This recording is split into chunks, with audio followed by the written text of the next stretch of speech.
You're the only person who has ever said this to me in the 12 years of me doing interviews about my life. I'd work with a body painter named Guido Daniele, based in Italy, who would paint my hands to look like the Great Wall of China. I've always been terrified of the fear of wasted potential.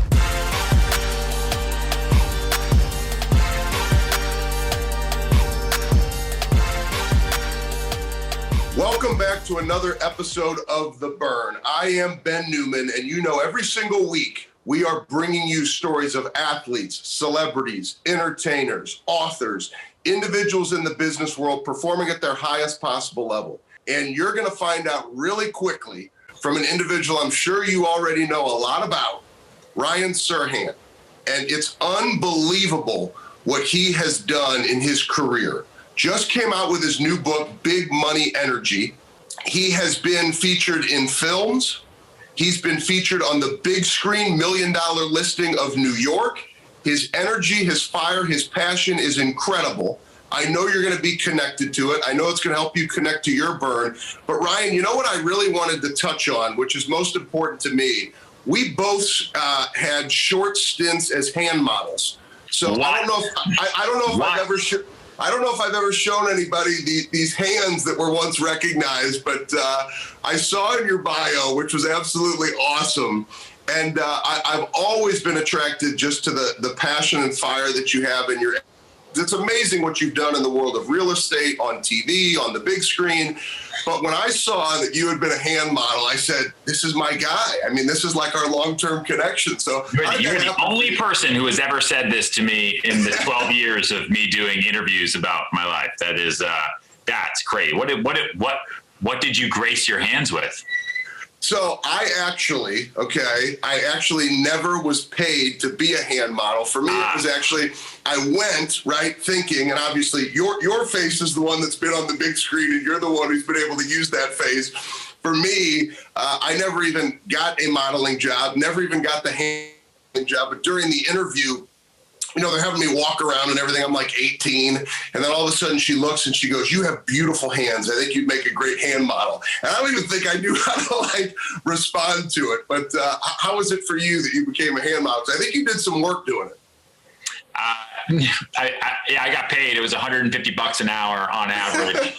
And I held phones, I was watches, I held Nespresso capsules, my hands substituted for male athletes, like hold my hand on a basketball, my hand holding like Michael Phelps's gold medals when he won all of those, all the gold medals when he was in the Olympics that year. But my big claim to fame was I booked the campaign where I held cell phones for AT&T. This was in the early days. This is like, BlackBerry, the Palm Trio, the Nokia flip phone. And it was, their whole thing was, AT&T now in over 500 countries, like China. And so they would take my hands. I'd work with a body painter named Guido Daniele, based in Italy, who would paint my hands to look like the Great Wall of China. And then my hands would hold the phone. And then they did this for every country. In London, I was Big Ben. In some other place, I was the Panda. In some other place, I was also in China, I did the dragon, my arms, everything was crazy. And I did that like for 3 campaigns for them, which it's really paid my rent and bought me food, did everything. They flew me around for my hands. It was the weirdest, greatest time of my life. Hey, man, and look, all the interviews that you've done and nobody's asked you, and that's where it all started. So how incredible is that? So here's the question I have then. When you hear me give that description of the burn, that fire that lies inside of you, what causes you to go from hand model, right, doing what it takes to build this life, and then we go back to September of 2008, when most people are terrified of what's going on in the real estate market in the world. Yeah. And all of a sudden you look at it and you see opportunity. So what was the fire? What was the passion? What caused you to look at it differently or to take it on differently? So to be specific, the COVID-19 pandemic was more me seeing opportunity and taking advantage of it. 2008, I really didn't. I didn't have any money. It was figure out how to stay in New York or move home. My parents were like, you can come home. You can come home, buddy. There's always a room for you. And I was like, no way. That is failure times a billion. I'm not going to do that. And so I put myself into this like self-enforced struggle. Like I could have asked my parents to like help me or some friends, like I grew up fine, but I wanted to do everything on my own. I've always wanted to figure out, how do I do this on my own without help? I don't know where that came from, but it's plagued me since I was a little kid. And I got into the real estate business just to pay my rent, so I didn't have to get a regular job. That's why I did it. I didn't want to be a bartender and be stuck to hours, or a waiter and be stuck to hours, or get a temp job and then like you have auditions and things, because I was trying to be an actor, not just a hand model in the city. And then you have to like cancel those because you just booked a job to be a receptionist at some law firm for a day. So I didn't want to do that. And I didn't want to go back to school either. It's like, that's not going to help me. So I got my real estate license to pay the bills. And it just so happens that my first day in the business was the day the market collapsed on September 15th, 2008. Lehman Brothers filed for bankruptcy. The market sold off 800 points. The rest is history. But it wasn't like I had money invested. My lifestyle didn't change. I lived in a 300 square foot box in Koreatown. I shared a bathroom, with nearly 24 people. Like I didn't know things were bad. I just thought, man, this is crazy. Real estate's really hard. But the friend who got me into the business, literally 2 weeks later, quit. He was the one who told me to do it because he said it was the greatest thing ever. You post ads on Craigslist. So he was selling apartments left and right. He's like, no, the clients show up with checks. You get in line at a sales office for a new condo project in the city, and they buy shit for 600 grand, 800 grand. He's like, I just did a deal for 2.2 million. We did it outside the building. We didn't even have time to go upstairs. I was like, what? And then you get paid what? They're like, yeah, 3%, 6%, depending on the deal. And I was like, what? Like, that's and the things I'm doing with my hands for 150 bucks an hour. So I got into it. The market collapsed. All of that real estate boom frenzy that lasted from 2002 to 2008 vanished overnight. The New York Times was writing articles about never buying real estate ever again. And that was the market that I learned in and how to sell. Because then once I was in, it's like, I'm not in this tour. Part of my saving grace really in the longevity of my career is I didn't get into it to build a career. It's not like I went into the business and said, I'm going to be the greatest broker ever. That came years later. I got into it to pay my bills. So otherwise I probably would have quit just like he did, because most brokers quit. Like the turnover with the real estate industry at that time was massive, because you went from making money to zero income. And they had to figure something else out to do. And so I've always been terrified of the fear of wasted potential, right? I'm terrified of my future self. Like I know what it's like to not have money, and I know what it's like to be depressed and overly anxious. And I don't want my future self to experience any of that. And so I work every day for that guy, right? Ryan 2030. That's what I wake up thinking about every day now. Like Ryan 2030.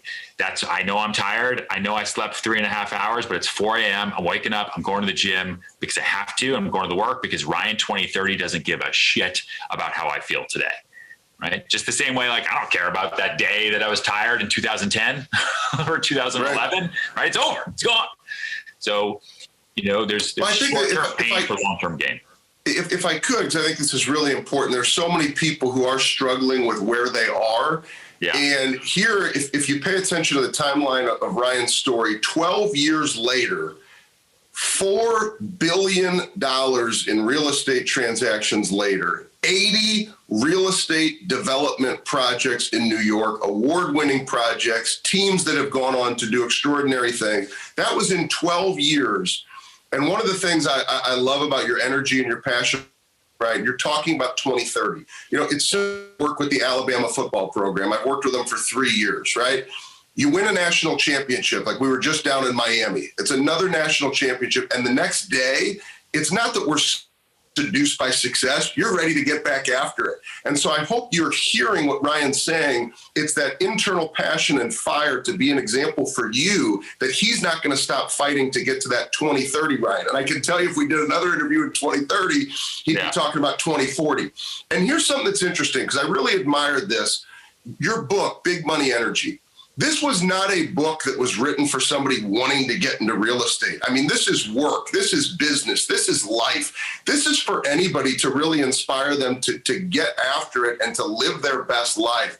So what caused you to say, that's what I'm going to do? I'm going to connect with people to light them on fire with energy, as opposed to, I'm going to write a book on real estate because look at my resume in the real estate world. So my first book, Sell It Like Serhant, which came out in 2018, has really become the de facto manual for how to get into real estate, how to sell, and how to build a sales career that can be everlasting.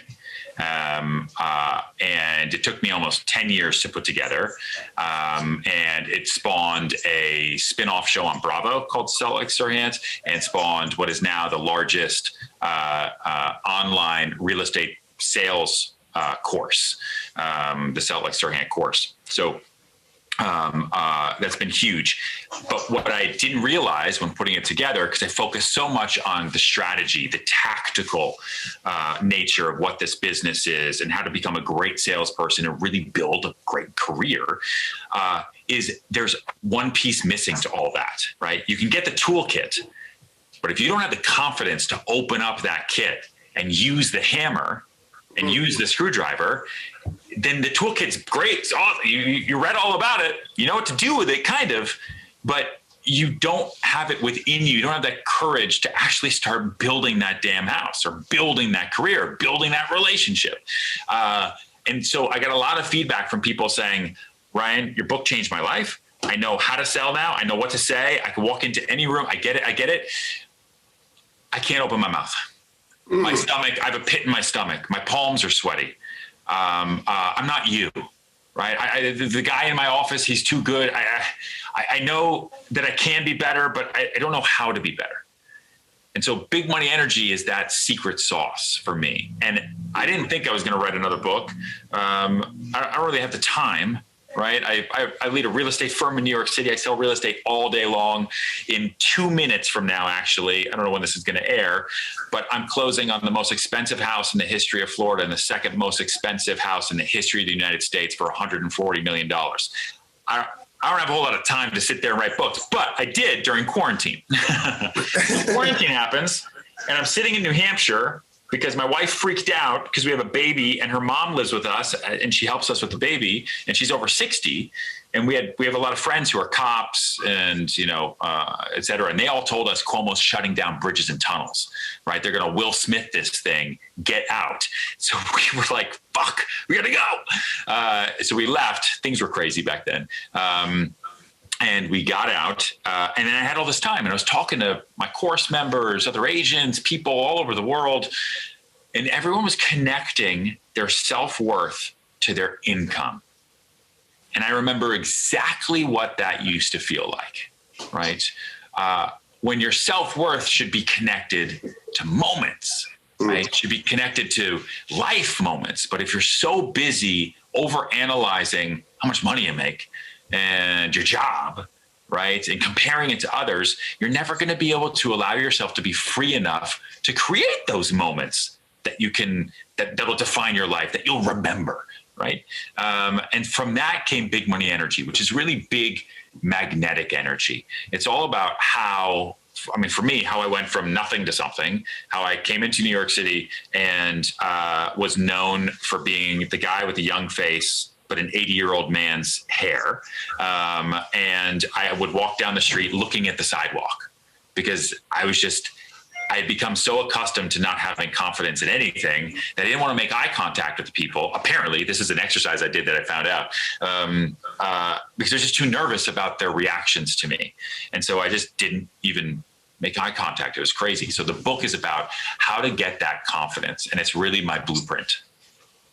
Well, I can feel the energy and the passion from you, which is typical in the work that you do. So I want to thank you for moving away from being a hand model and reaching down and finding that courage within yourself, fighting through that financial market and what happened from September 15th of 2008 and the fight that you still carry on. Yeah. And most especially that not being seduced by success. I hope everybody pays attention to that lesson. Don't get stuck accepting where you are. Recognize we all can continue to drive and to give more. That's one of the things that I love about my opportunity to coach and to work with high performers like yourself and the Alabama football team and all the corporate clients that we work with and billion-dollar construction companies, is that they have that common denominator of not being seduced by success, finding their edge in the details, and always driving to get better. And to do that with big money energy, I think is certainly a great opportunity for all of us to reach our next level. I know you are closing on that biggest deal ever. If that doesn't get you to think bigger, right? That gets me hearing that. It's like, man, am I thinking too small in my life? So I love examples of a guy like you who's absolutely taking it to the next level. And I appreciate you sharing your story, sharing your passion, sharing your energy. It's that type of energy that the world needs so that we can all get better. Any final thought that you have for the person, even when they feel your energy, they feel that passion, they're still listening, saying to themselves, just don't know if I have that courage. What's the final thing you tell them? I would say every single person is born with exactly what you need to be the best version of yourself. You're born with that control, right?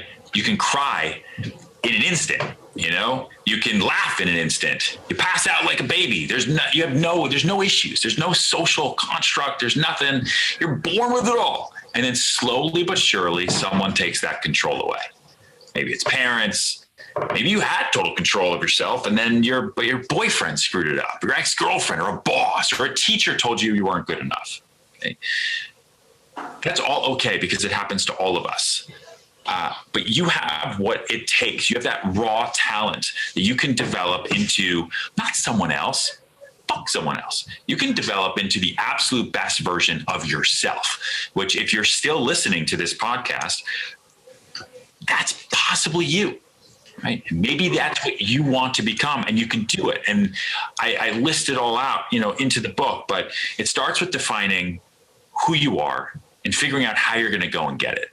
Right. Figuring out who the future you is. I talk about me 2030, but for you, figure out who you want to be in 24 months, 2 hours, 2 years from now. Who is that person? What do they look like? What do they weigh? Are they on vacation? Are they at a new job? Are they in new clothes? Like where do you live? Write down everything. Get super detailed. That now is your blueprint. That person is who you're going to try to become and make it a dream. Don't say married to Giselle because she's taken, right? Be realistic. Okay? But stretch. It's important to stretch. It's important to back yourself into corners sometimes because oftentimes that's the only way we learn how to fight. It's like a dog backed into a corner. The dog fights back because it's got nowhere to go. But if you got a safety net and there is no corner, then you're just going to keep backing up. You know why? Because the fight is too fucking hard. So figure out who that future you is. Talk to an honest friend. Have them define you to you the way they would behind your back. Who am I? That's how I found out I stared at the floor all the time. I had no idea. Dude, there are things that we all do that we don't know. Like we don't know because it's so second nature to us. We don't think about it.